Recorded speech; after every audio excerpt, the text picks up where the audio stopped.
What was J.B. Dankwa's role in the UGCC? J.B. Dankwa effectively was the Eastern Regional Chairman of the UGCC. Nkrumah was the General Secretary of the UGCC. In fact, sometime in the course of the struggle, J.B. Dankwa then became Vice Chairman or Vice President of the UGCC with responsibility solely for the Eastern region. Now, how could J.B. Dankwa, by any stretch of imagination, play a more pivotal role in the struggle than the General Secretary who was instrumental in expanding the movement, who had built the youth wing, who had built the Central Youth Organization, and who had established all these firm connections with the trade union movement. And the trade union movement had become an integral part of the UGCC. How could it have been possible?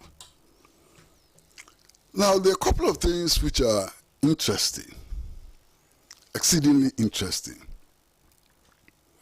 After independence, some of these elements in the UGCC, who had then transformed themselves into the National Liberation, NLM movement, and eventually had formed the United Party and so on, decided that they needed to get Nkrumah out of power by hook or crook, especially by crook. So by 1958, no, even before 1958, in 1958, what happened was that there was a coup attempt against Nkrumah involving Aram Ponsa, Awete, and others. Now, they had claimed that they started these subversive actions against Nkrumah because Nkrumah had become a dictator, and Ghana was a one-party state. The historical record shows very clearly that by 1958, Ghana was a fully fledged multi-party democratic state. But they had started the attempts to kill him. In fact, before 1957, Kwame Nkrumah was staying in a house, a brick house, opposite the Malata market in Accra today. And he was staying in the house with his mother, Madam Nyaniba. They bombed the house. They bombed the house. At the time that Ghana was a fully fledged multi-party democratic state, they bombed the house. So these claims about dictatorship and so on collapse on account of the true historical record. Anyway, every country, when it declares its founders, is looking for people who are exemplary. It's looking for people who are an example to the current generations. It's looking for people who would inspire us to greater heights and so on. No country anywhere in the world would declare as its founders thieves, thugs, and adventurers. Now, why do I say this? These bomb explosions and sabotage and so on led to a situation where some of these elements who were opposed to Nkrumah were actually arrested, and they faced the due process. They were tried. Now, you can hear all kinds of stories about how the courts were not independent and so on. Fine. Obeche Bilamte was put on trial. The judges who sat on the case were three: Justice Van Leer, Justice Aku Kosa, and Justice Edward Akufo-Addo. Justice Akufo-Addo was or is the father of the current president. And the judgment of these three judges is most instructive. These three judges convicted Obeche Bilamte for terrorism. Their judgment was clear that Obeche Bilamte was nothing but a terrorist. Now, which country in the world designate terrorists as its founders? And this designation is not by me. It's not by Nkrumah, it's by Akufo-Addo's father. Justice Edward Akufo-Addo was one of the panel of 3 which tried Obechebi Lamte. So, our current president, His Excellency, Nana Addo Dankwa Akufo-Addo, does he disagree with his father? Well, there's nothing wrong with disagreeing with your father, but it's interesting. It's interesting because it's the political tradition that his father stood for that he claims to be upholding today. Even though by February 24, 1966, he was a fully fledged member of the Convention People's Party. Indeed, he was not just a member of the Convention People's Party, but belonged to the radical wing of the Convention People's Party. Only recently, his sister, Marigold, put out a very interesting video. In that video, Marigold claimed that on the February 24, 1966, her brother, who is now the president of Ghana, ran to the Nima residence of their father. And they had to hide him because he was afraid of being arrested. This is the story as told by Marigold. Now, what does that mean? An accomplice. He supported it. He supported it fully. Now, how come that today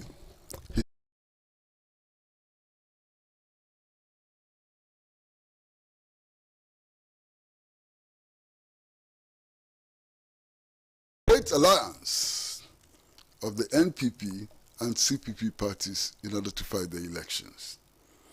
And I recall, after winning the elections, his effort to build what he then called, the all-inclusive government, which brought in people from different political traditions and so on, which actually led to the appointment of Pakwesi Indom, Dr. Pakwesi Indom, as a minister of trade, I suppose, and so on.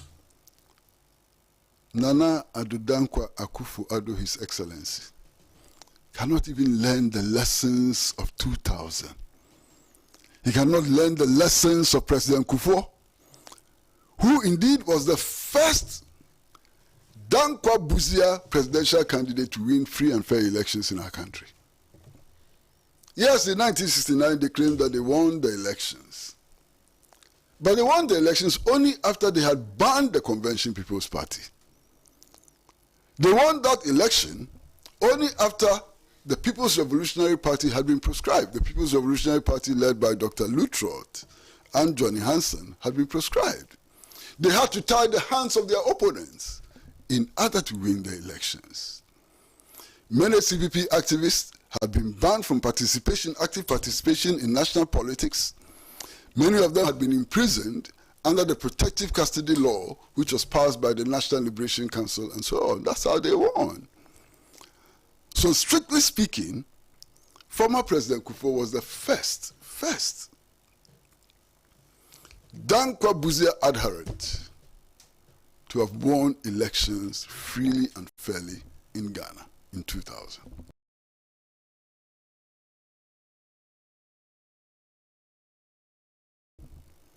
And I would have thought that his example would have become a model for the followers of the Dankwa Buzia tradition. I'm highly disappointed that today we've gone back to the Matimiho politics of the past. The Matimiho politics of the past, which led to the death of innocent school children. The Matimiho politics of the past, which led to the spread of terrorism and so on. I'm highly disappointed. I'm especially highly disappointed because of the crisis we face today. Today, we import virtually everything, including bottled water. We import guinea fowls. We import toothpicks. We import tomatoes. We import onions, and so on. And can you believe? We claim to have spent over how much? $200 100 million or so on a project called Planting for Food and Jobs. Niger doesn't have any such program.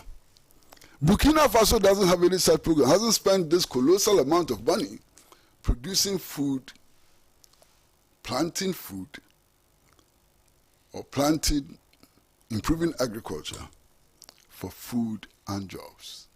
And yet we are dependent on them. I'm very, very deeply saddened by this needless controversy which has been generated by no less a person than the President of the Republic of Kwame Nkrumah's Ghana. Comrades and friends, our presenter has not arrived yet. He's likely to arrive sometime soon. But before he arrives, we can kickstart this conversation on this needless controversy generated by Nana Addo Dankwa Akufo-Addo. And I'd like to announce that we would not depart from our usual arrangement. So we'll be inviting, if our presenter arrives, we will give him the microphone. If he doesn't arrive, we shall continue the conversation in the studio about this controversy. It is my pleasure now to invite to the microphone the studio audience who have things to say about this controversy. So it's time. Those who have things to say, put up your hands. It can be a question, it can be a comment, it can be anything. So I see one hand up, I see two hands up, I see three hands up. Yes, we can start with the three hands. We will start with the convener of the Accra Collective, Comrade Blaise Tulo, and then we'll move to Comrade Mensa, otherwise known as Showboy, and then we'll come to Abdul Haq, who is our technical director for this show, and then eventually we'll come to Comrade Azuma Besori. Azuma Besori has been with us for a very, very long time. He's contributed his own in the struggle to move this country from under the jackboots of military dictatorship to democracy. So we'll follow that order. Please come to the microphone.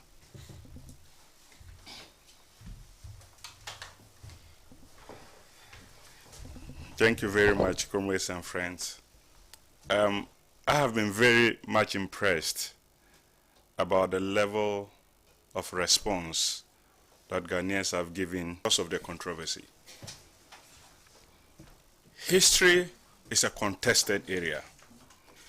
It's a contested area because it reflects deep-rooted class divisions in society.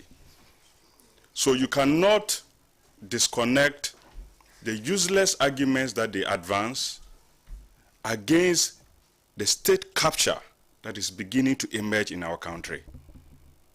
The two work hand in hand. Because in order for you to justify what they are doing, they need to raise arguments that justify the reason why they need to own our Senate resources. And they need to do that, generating argument that say that, look, this country was founded by their forebears. So that is the purpose of those arguments. And so I don't think that it is going to stop. What we need to do, because we know that in the past, it was impossible to have the image of Nkrumah displayed as we have done today. So we must be very consistent in our attempt to counter every bit of the useless arguments that they raise. When they say that no country can be founded by one person, that's a very static argument. It's a very universal argument that doesn't take into consideration what can happen in the future and what can happen in the past. And they interpret founding a country by one person to mean that everyone else is asleep and only one person is running helter-skelter. So it is not about logical argument. It's not about argument that makes sense. It's about finding justification for the plunder of our resources. And we must resist it with all the strength we can muster. Thank you very much.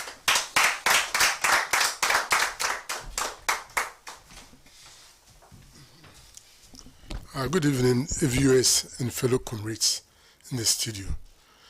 But I would have to thank Comrade Pratt. Seems as if almost everything that I wanted to is touched on it. But there's one thing that is very, very sure, and I'm sure, about the arrest of the 5 drafts and the one big giant representing Kwame Nkrumah. The committee that was set, the Watson Committee, the reports that came out of the Watson Committee made it plain that the 5 drafts, including those that William Oforiatta and the rest, Akwaje and Co., they all vehemently said Kwame Nkrumah was the instigator of these things. So it means, definitely it means they were not part of those who agitated for this thing. One thing then I want to make clear, which my comrade also said, is when we talk about Ejapadiye, it means they started this thing, this plan long time to hijack the nation. It means Ejapadiye means what my fathers, great-grandfathers have left and belongs to me. So they started this with writing different stories for them to hijack. So I think a lot of people got themselves involved. Sergeant Ajete, Ndede Ashkinshan, Chodora, those people who wrote the national anthem, those people who wrote the pledge, they were all part of the struggle. The TUC, they were all part of the struggle. And I would suggest that from henceforth, already a lot of our millions of CDs are being kept under the bed. It's time we change the CD so that it becomes useless. Thank you very much.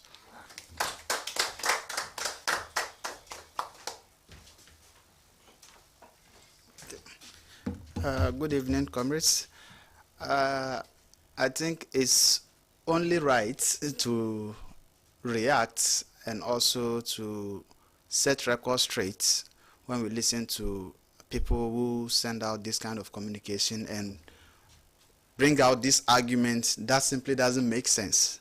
I mean, we listened to one of them yesterday in the evening who is saying what my comrade already mentioned, considering a span of 10 years to be limited to the period in which Kwame Nkrumah came to Ghana and then also was overthrown, to be the limit between the time he came to Ghana and the time we gained independence, which is 1947 to 1957, to limit that frame and put it in a static position and then do analysis that it is within that period that we are pushing forward an argument that is Kwame Nkrumah who brought about who founded Ghana.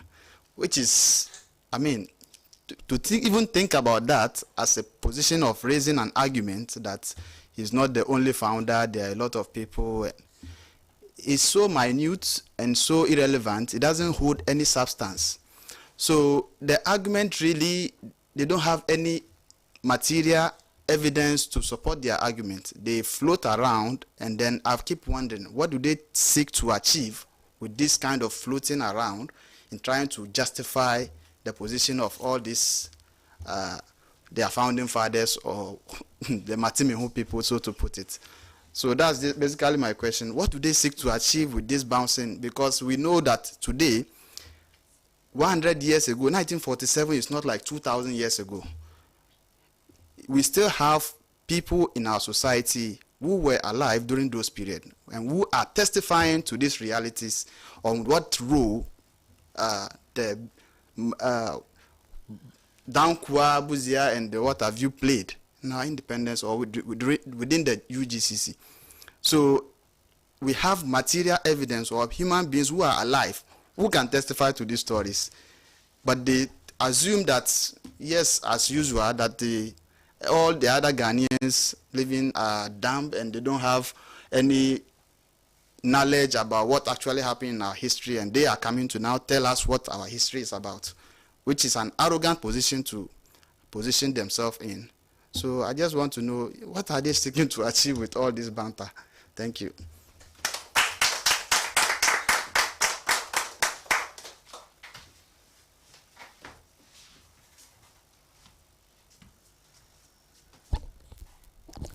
Good evening, comrades and friends. Before I start, I have a proverb in my language, which says, a male donkey doesn't cry in somebody's territory.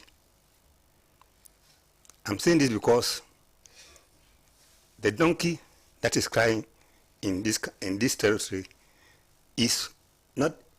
doesn't belong to this place, to this country. That is why it has found itself to making noise about. Why did I say so? Because if you look around, since Akufo-Addo and his people came to power, they tried their best to rewrite Ghana history. 4th August 1974 is an important history in our country. But Ghanaians don't know what happened on 4th August 1974. 1974 was the day Ghana moved from left-hand drive to right-hand drive. That was done by our late General Achampong. That was the day we were freed completely from the British rule. After our republic that Nkwame Nkrumah got for us, it was then left with one thing to free ourselves from the British rule. And 4th August should have been celebrated every year because that was the day that Ghana became a free country, doing its own thing, driving on the correct direction. But today, we have people who claim to be people who know best. As I speak, University of Ghana, they want to change the name. I'm told, I worked there before, and I know what is going on. There's still meetings upon meetings, and some universities don't agree. But Akufo-Addo is trying to ensure that he changed the name to JB University before leaving. There's another thing happening at University Farm. University has a very big farm near to the new sports stadium. The government wrote to university asking for 10 acres of land to release as part of the building of the sports stadium. And the university authorities went to meetings upon meetings. They agreed and released 10 acres to them. Another 10 acres was requested. That means this time, these 10 acres will go to private individuals. You don't be part of the sports stadium. So right now, the university farm, a very big farm lying there, which is meant to train our students. If we don't take care, in the next, before Akufo-Addo and Co leave, that land will be gone. So we should keep our history. 4th August was 1974. 4th August was the day Ghana moved from left-hand drive to right-hand drive. So we should remember that day, not what they are talking about, Founders Day. It is only Akufo-Addo and his family people who know about Founders Day. Thank you so much.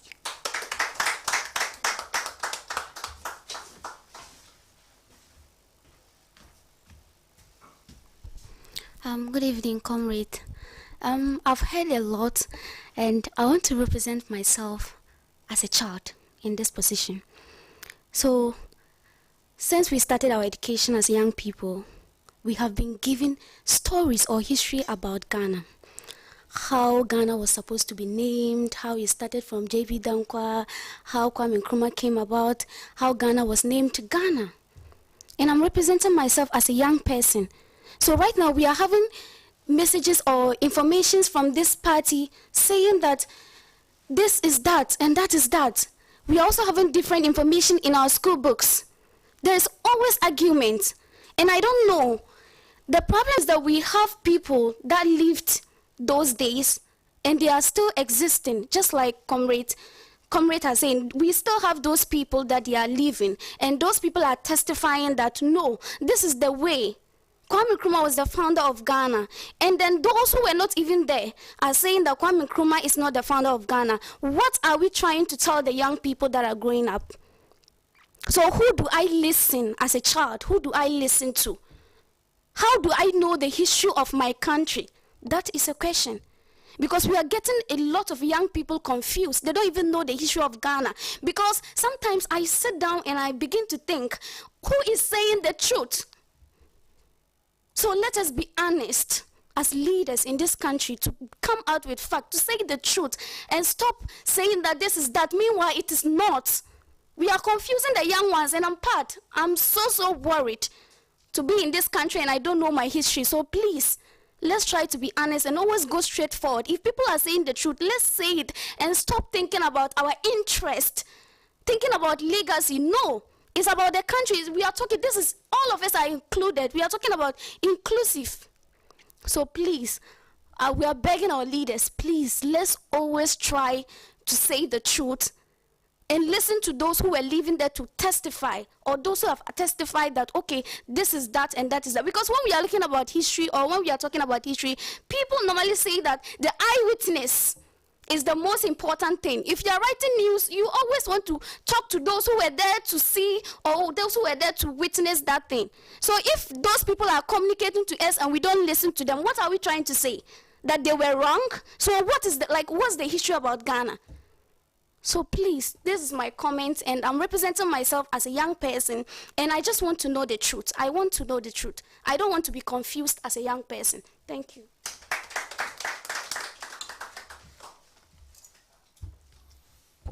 Well, comrades, our lead presenter has come. We don't know why he was so late, but I'm sure that there must have been good reason. Given how far we have advanced, he will not be able to do a full presentation, but I think it's only fair that we give him 4 minutes to make some remarks.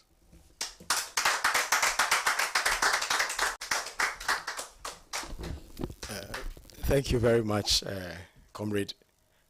I'm very apologetic for this mishap, but I have 4 minutes, so the 4 minutes I intend to just give a few remarks. When we are talking about controversy over the founding of Ghana, there is no controversy. The date 4th August has no significance in Ghana's history. 4th August was the day UGCC was formed. And what was UGCC formed for? It was formed by an elite group of people who had 3 objectives. They said they wanted independence, but that was a sidetrack. Their main objective as a grouping was, number 1, to fight to be able to practice their commerce on equal footing with the favored industries and commerce groups in Ghana.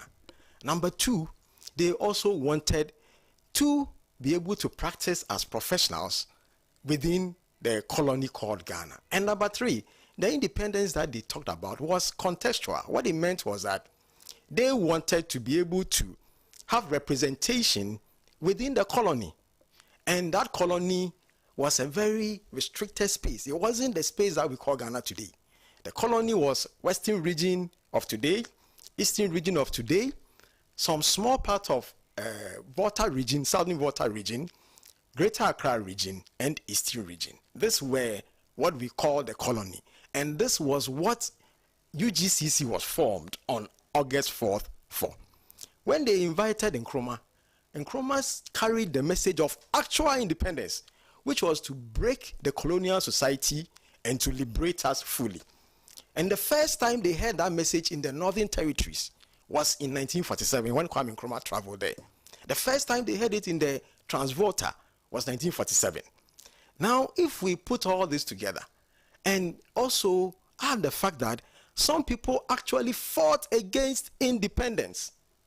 It's not just that they were having a different idea.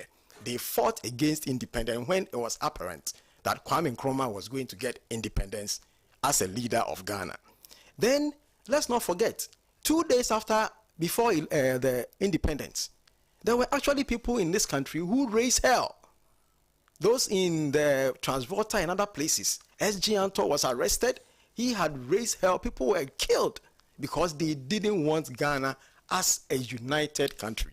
This space called Ghana was woven together from disparate groups of territories, which some of them really wanted independence on their own. They didn't want it to be Ghana.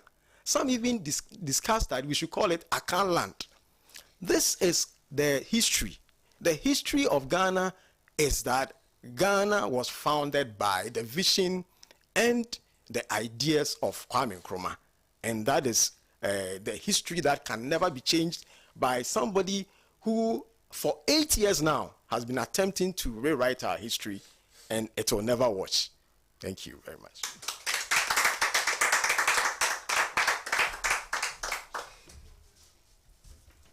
We will now take messages from our social media platform, and we have 3 minutes for that.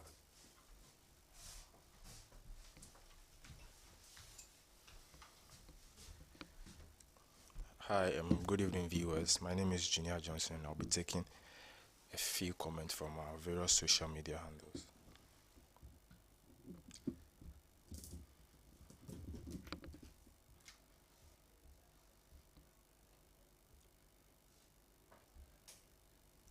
So, this person says, it's a sad news, this is where Ghana is. Other countries have reserved their history for over thousands of years, and we are struggling to even admit the fact of what transpired during the independence struggle of our Ghana. We have to put together the few living eyewitnesses that are trustworthy with integrity to account for the true history of Ghana. Nkrumah is the founder not because he was alone, but exclusive of the imaginary Big Six, but with the market women and men of this country. Thank you for this comment. This is also from Mohammed Mahfouz. He says, please, I need the book Comrade Kwesi Pratt launched recently. Okay. And this is also from Edem Kwashi. He sent a really long poem, and for the sake of time, I wouldn't be able to read all today. This person also says, great job discussing the controversy over Ghana's founder. It's important to explore our history and understand different perspectives. Thank you very much for such an insightful program. Thank you too. And this is coming from Ishmael. This person says, his name is Amel. He says, I appreciate the balanced approach to this sensitive topic. This discussion was enlightening and gave a clear picture of the different views. Thank you, Kwesi, for this insightful topic. This is from Bless Siaman. He says, the program provided a much needed deep dive into the debate about Ghana's founder. It's true this government has one agenda, and that's to change the history of our country. Thank you very much. This show was very informative and thought-provoking. Kudos to the team. Thank you also, Bless. This is from Kwashi. He says, thank you for addressing such a contentious issue with respect and clarity. The insights shared were very valuable and an excellent program overall. Thank you to Kwashi. This is from Elikem Anhiaji. He says, the discussion on Ghana's founder was very engaging. It's crucial to have these conversations to understand our national identity better. Good work, and thank you also, Elikem.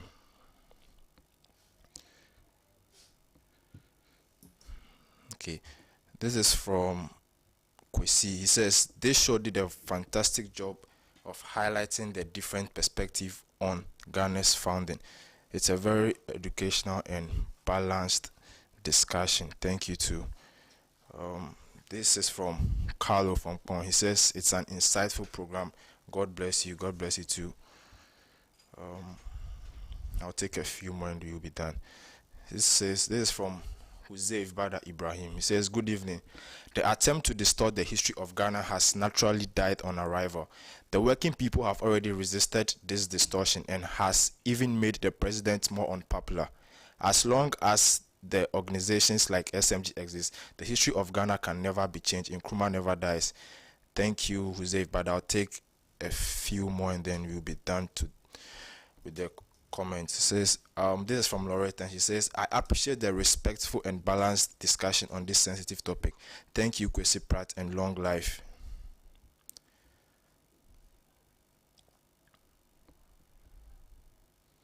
This says, Ghana indeed needs a reset. This group of people are evil. Nanado is not correct. Dr. Kwame Nkrumah is the founder and nothing can be done about it. And this is from Isaac. Okay, thank you, studio audience and our viewers. This will end our evening.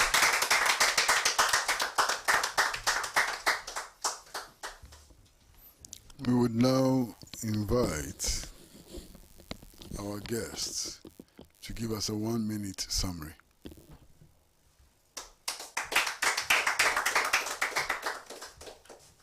Thank you, comrades and viewers. Today, we have really, as one would say, gone to school, and we have learned a lot about our history, the hidden parts, the interesting parts, but most importantly, we've also been exposed to the designs of a group that whose only agenda is basically to push the elite interests of a certain group over the larger interest of Ghanaians, and also to try and cover the glory and the significance of Osagifo. That has been done many times. In 1966, it was a criminal offense to have a picture of Kwame Nkrumah, but you can see clear from the studio here, it's everywhere, and nobody is being arrested. The resistance has prevailed, and it will continue to prevail, and the history of Ghana will be righted and will never be distorted as long as people who believe in Kwame Nkrumah live. Thank you.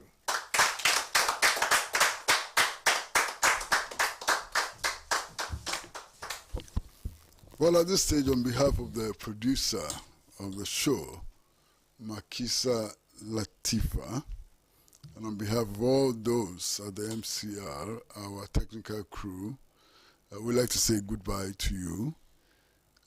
But before we leave, we'd like to remind you that the best is on Pan-African television. So please keep your dial here until we meet again next week. Bye-bye.